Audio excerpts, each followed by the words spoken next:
ACME Animation Factory is an educational art and graphics game for the Super Nintendo released by Sunsoft in 1994 and 1995.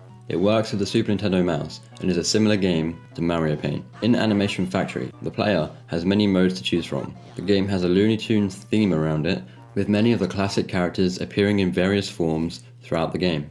The first mode I tried was a painting program. I just sort of messed around for a bit, trying out what each of the buttons do. I really wasn't very good.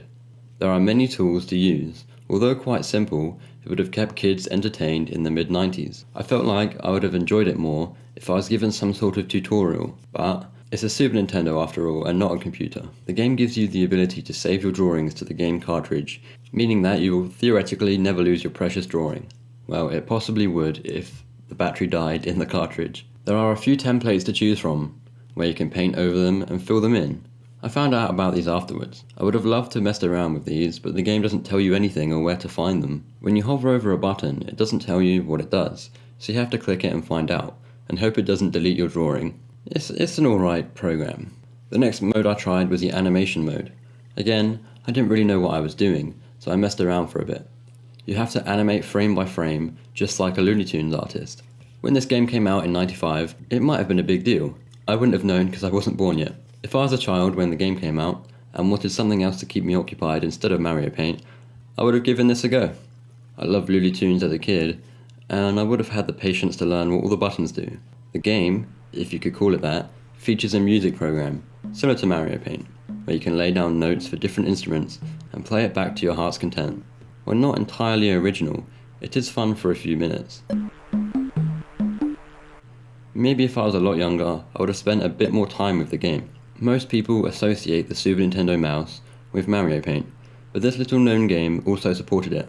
The minigame included is a matching game. We have to match up Looney Tunes characters. If you click certain boxes, they break open and you lose a life. 3 lives and you're out, and you go on to the next board. It isn't much fun really, because you'll never know if you're going to touch the broken boxes. It's very random and boring. Not much point. Between the minigames, animation tools, and the little drawing program, I would have had fun as a kid. It's no Mario Paint, but it isn't bad. It's hard not to think about Mario Paint while playing, and perhaps many gamers saw it as an alternative rather than a rip-off. Maybe there were some kids out there who weren't as keen on Mario, but loved Marvin the Martian instead. The sound effects and music are fine, and they don't sound too bad on the Super Nintendo. What's up, Doc? You're despicable! Arriba, arriba! It's a good job the music program doesn't have any background music, as it would be hard to distinguish from your own songs. Although it does feel like a small selection of programs with the Looney Tunes license attached to it to make it marketable towards kids. If you separate the characters from the core mechanics of the game, you get a few mediocre applications and a bad minigame. While a lot of designers use Photoshop and Premiere Pro like me, there are still some people that have a play with simpler programs like these. Microsoft Paint still has a following of dedicated artists.